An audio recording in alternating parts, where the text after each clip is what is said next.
नमस्कार, आप देख रहे हैं न्यूज़ टाइम उत्तर प्रदेश।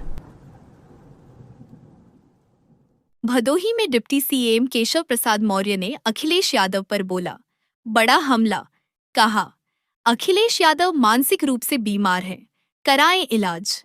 क्या है पूरा मामला, आइए जानते हैं इस रिपोर्ट में। भदोही के दौरे पर पहुंचे उत्तर प्रदेश के उप मुख्यमंत्री केशव प्रसाद मौर्य ने समाजवादी पार्टी के अध्यक्ष अखिलेश यादव पर तीखा हमला बोला।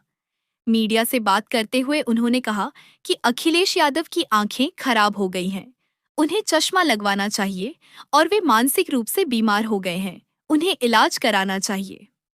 केशव प्रसाद मौर्य ने कहा कि अखिलेश यादव आजकल बिना तथ्य के बयानबाजी कर रहे हैं। डिप्टी सीएम ने दावा किया कि 2027 में होने वाले विधानसभा चुनावों में समाजवादी पार्टी का पूरी तरह सफाया हो जाएगा और प्रदेश से उनका नामो निशान मिट जाएगा। उन्होंने विश्वास जताया कि आगामी विधानसभा चुनाव में भारतीय जनता पार्टी 300 से अधिक सीटों के साथ प्रचंड बहुमत हासिल करेगी। डिप्टी सीएम ने कहा कि जनता अब पूरी तरह जागरूक हो चुकी है और अखिलेश यादव के झूठ का पर्दाफाश हो गया है। सिर्फ राज्य की राजनीति ही नहीं बल्कि आतंकवाद पर भी डिप्टी सीएम ने सख्त रुख अपनाया। पहलगाम में हुए आतंकी हमले पर प्रतिक्रिया देते हुए उन्होंने कहा कि पूरा देश इस हमले का बदला चाहता है। डिप्टी सीएम ने कहा कि इस बार सर्जिकल स्ट्राइक से भी बड़ा हमला होगा और हमारी सेना पूरी तरह तैयार है। आतंकियों को आड़े हाथों लेते हुए डिप्टी सीएम ने कहा कि अगर उनमें हिम्मत होती तो वे मासूम पर्यटकों पर हमला नहीं करते बल्कि भारतीय सेना से सीधी लड़ाई करते। डिप्टी सीएम ने समाजवादी पार्टी को समाप्तवादी पार्टी बताते हुए कहा कि अब यह पार्टी माफियाओं, गुंडों और दंगाइयों की पार्टी बन चुकी है। 2027 के विधानसभा चुनावों में जनता इस पार्टी को प्रदेश से हमेशा के लिए समाप्त कर देगी। तो भदोही से डिप्टी सीएम के इस बयान के बाद सियासी गर्मी बढ़ गई है। अब देखना दिलचस्प होगा कि समाजवादी पार्टी और अखिलेश यादव इस पर क्या जवाब देते हैं। आपकी क्या राय है, कमेंट में जरूर बताएं और न्यूज से जुड़े हर अपडेट के लिए जुड़े रहें हमारे साथ। तो भदोही सहित पूरे उत्तर प्रदेश में हम लोगों ने 56 लाख गरीबों को आवास देने का काम कर चुके हैं। अभी 30 अप्रैल तक सर्वे चल रहा है। अभी जिनको आवास नहीं मिला उनको भी आवास देने के लिए मोदी जी ने फाइल पर हस्ताक्षर कर दिया है। 3 करोड़ और गरीबों को घर दिया जाने वाला है।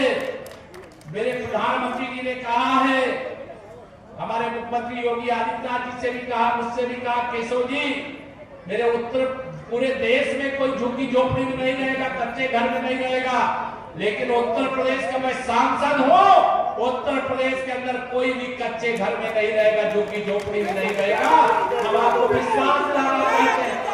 2014 और 2025 के बीच में 5 चुनाव हुए। कितने चुनाव? 5 चुनाव हुए। 5 चुनाव में 2014 उत्तर प्रदेश में 73 सांसद जीते थे भारतीय जनता पार्टी गठबंधन के, और 2017 में विधानसभा का चुनाव हुआ। 325 विधायक भाजपा गठबंधन के उत्तर प्रदेश के अंदर जीते थे। 2019 में सपा बसपा ने गठबंधन करके चुनाव लड़ा और उस गठबंधन के चुनाव के बाद भी उत्तर प्रदेश में 64 लोकसभा के सांसद जीत करके गए थे। 2022 में विधानसभा चुनाव हुआ। उस विधानसभा के चुनाव में समाजवादी पार्टी का अहंकार आकाश को छू रहा था और आपने फिर हमको दूसरी बार उत्तर प्रदेश में सरकार बनाने का अवसर दिया। 2024 के लोकसभा चुनाव में जितनी सीटें हमें मिलनी थी उतनी सीटें नहीं मिली, उसका हमें निश्चित तौर से मलाल है, लेकिन क्या कमी रह गई कि उसकी परीक्षा कर ली गई है, समीक्षा कर ली गई है और 2027 में विधानसभा का चुनाव होने वाला है। मैं आप सबका आह्वान करके जा रहा हूं, 2027 में 2017 दोहराना है। तीसरी बार भारतीय जनता पार्टी की 300 से अधिक विधायकों के साथ उत्तर प्रदेश में फिर से सरकार बनाना है। बताओ तैयार हो? दोनों हाथ में बताओ तैयार हो सब लोग? इस समय समाजवादी पार्टी के मुखिया श्री अखिलेश यादव जी पूरे उत्तर प्रदेश में घूमते हैं और घूम घूम करके कहते हैं हम पीडीए की बात कर रहे हैं। पीडीए का मतलब जानते हो? अच्छा आप बताओ, यहां पर 2012 में जब श्री अखिलेश यादव मुख्यमंत्री बने थे तो जिसे ये पीडीए कहते हैं, अगर पिछड़ों ने, दलितों ने समाजवादी पार्टी को समय वोट नहीं दिया होता तो क्या अखिलेश यादव मुख्यमंत्री बनते? क्या दोनों हाथ में बताओ, बनते क्या? और जब वो मुख्यमंत्री बने, मुख्यमंत्री बनने के बाद पिछड़ों और दलितों का ध्यान रखा क्या? दोनों हाथ में बताओ, रखा क्या?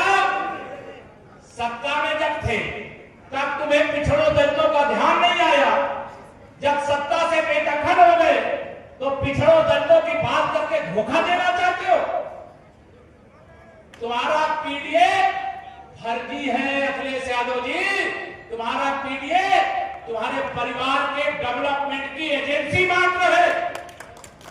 तुम्हारा पीडीए गुंडों, अपराधियों, माफियाओं, दंगाइयों का संरक्षण करने वाला है।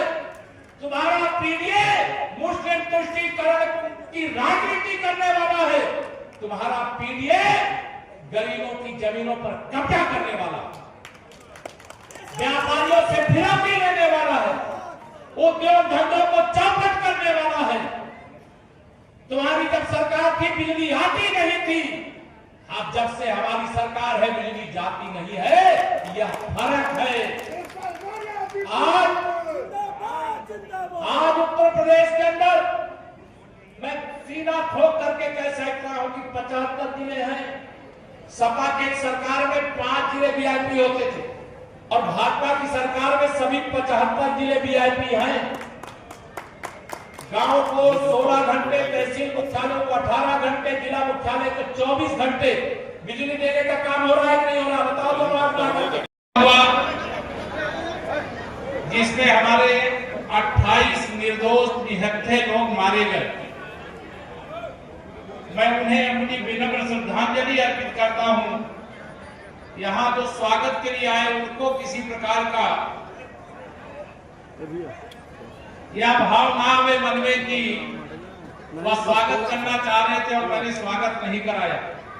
यद्यपि अभी तो सबको इंतजार है। जिन आतंकवादियों ने निहत्थे पर्यटकों की हत्या की है पहलगाम में, जब तक उनको वहां नहीं पहुंचा दिया जाएगा जहां उनको पहुंचाने का काम करना बाकी है, तब तक स्वागत और सत्कार अच्छा नहीं लगता है। लेकिन सब जानते हैं अभी आतंकवादी हमला हुआ, कूटनीतिक मोर्चे पर पाकिस्तान को जिस भाषा में समझना चाहिए उस भाषा में समझाने का निर्णय हो चुका है और जिस निर्णय का देश को इंतजार है उसमें बहुत देरी नहीं होगी। उस पर मैं कोई बोल भी नहीं सकता, बोलना भी नहीं चाहिए। लेकिन आपको भी विश्वास होगा, मुझे भी विश्वास है, अगर उरी और पुलवामा के आतंकवादी हमले का जवाब सर्जिकल स्ट्राइक और एयर स्ट्राइक से दिया गया है तो आप विश्वास रखना, पहलगाम का जो आतंकवादी हमला है उसका इतना करारा जवाब दिया जाएगा कि इन कायर आतंकवादियों ने किसी निहत्थे को आकर के आप गोली मार दो और बहादुर कहलाते हो। संसार के सबसे बड़े कायर हैं। अगर आपके पास दम थी तो हमारी सेना से लड़ते, हमारे सुरक्षा बल के जवानों से लड़ते। तुमने निर्दोषों को क्यों इसलिए मार दिया कि वो हिंदू थे? उनको इसलिए मार दिया जम्मू कश्मीर जहां से 370 हट गई और हटने के बाद आज वहां लाखों की संख्या में नहीं, प्रतिदिन अभी पिछले साल का आंकड़ा आया कि 2 करोड़ जम्मू कश्मीर पर्यटक के रूप में गए, और पर्यटक अगर किसी जगह जाता है तो रोजगार कहां के लोगों को मिलता है? जम्मू कश्मीर के लोगों को मिलता है। आपने केवल भारत पर हमला नहीं किया, भारत के पर्यटकों पर हमला नहीं किया, आपने उस कश्मीर के लोगों को, जिनके रोजगार का रास्ता पर्यटन के आधार पर खुल रहा था, आपने उस पर हमला, आतंकवादियों, आपने उस पर हमला किया है। और उनको पालने वाले जो भी देश के दुश्मन है, आप सब जानते हैं, भारत में जो आतंकवाद है, अगर नक्सलवाद अंतिम सांसें ले रहा है, तो आप विश्वास रखना, अब अंतिम सांस लेने का समय इस देश के अंदर इस इस्लामिक आतंकवाद का भी आ गया। आज देश में इस बात से खुशी जाहिर करता हूं कि देश के सभी राजनीतिक दलों ने सरकार का समर्थन किया है कि आतंकवादियों को जिस भाषा में समझे उस भाषा में समझाइए। और यही जरूरत होती, जब देश के ऊपर कोई संकट आवे तो हमारे राजनीतिक दृष्टि से विचार अलग अलग हो सकते हैं, लेकिन हम एक देश के नागरिक हैं। हमारे दल अलग अलग हो सकते हैं, लेकिन अगर देश पर कोई चुनौती आएगी तो सारे दल दलीय मतभेद भूल करके एकजुट होते हैं। और यह एकजुटता दिखाने का जिन लोगों ने काम किया है, मैं उनको धन्यवाद भी देना चाहता हूं। आज जो अहिंसात्मक तरीके से अंग्रेजों के खिलाफ आज़ादी की लड़ाई की शुरुआत किए, और उसमें जो अपना महत्वपूर्ण योगदान देने वाले इसी धरती के जो सपूत थे, पूज्य बाबूजी पारसनाथ मौर्य जी, जो उत्तर प्रदेश का जो सदन है उसके माननीय सदस्य भी रहे, स्वतंत्रता संग्राम सेनानी के रूप में भी उन्होंने संघर्ष किया। आज ऐसे दोनों महापुरुषों की मूर्तियों का अनावरण करने का मुझे अवसर मिला है। मैं उन दोनों के चरणों में नमन करता हूं। सबका यही आह्वान करूंगा, उन्होंने गरीबों की लड़ाई लड़ी, देश की आज़ादी की लड़ाई लड़ी, ज़रूरतमंदों की समस्याओं के लिए अपना ध्यान न रख करके लोगों का ध्यान रखा। वो एक आदर्श समाज सेवक थे, राजनेता थे, और उनसे प्रेरणा लें और उसी प्रकार से सेवा करने का प्रयास करें। आज और क्या कार्यक्रम है? अभी आज कुछ सरकारी कार्यक्रम है, अब उसमें भी जा रहे हैं, और कुछ समारोह है, उसको अभी संबोधित करेंगे। कांग्रेस नेता हरीश प्रसाद ने ट्वीट किया है, उन्होंने कहा है कि यह समझ से परे है कि सऊदी अरब से प्रधानमंत्री जी क्यों आए, ना वो जम्मू कश्मीर गए, ना घटना में हताहत लोगों पर। छोड़िए, ऐसे लोग ऐसे समय में ये सवाल भी करने की जरूरत नहीं है। इस समय पूरा देश पहलगाम आतंकवादी हमले से दुखी है, और माननीय प्रधानमंत्री जी ने कहा भी है, और विश्वास रखे देश और प्रदेश की जनता कि आतंकवादी हमले को अंजाम देने वाले, चाहे आतंकवादी हों चाहे उनके आका हों, उनको इसकी बहुत बड़ी कीमत चुकानी पड़ेगी। पाकिस्तान के प्रधानमंत्री ने कहा है, पाकिस्तान विदेश मंत्रालय का सवाल है यार।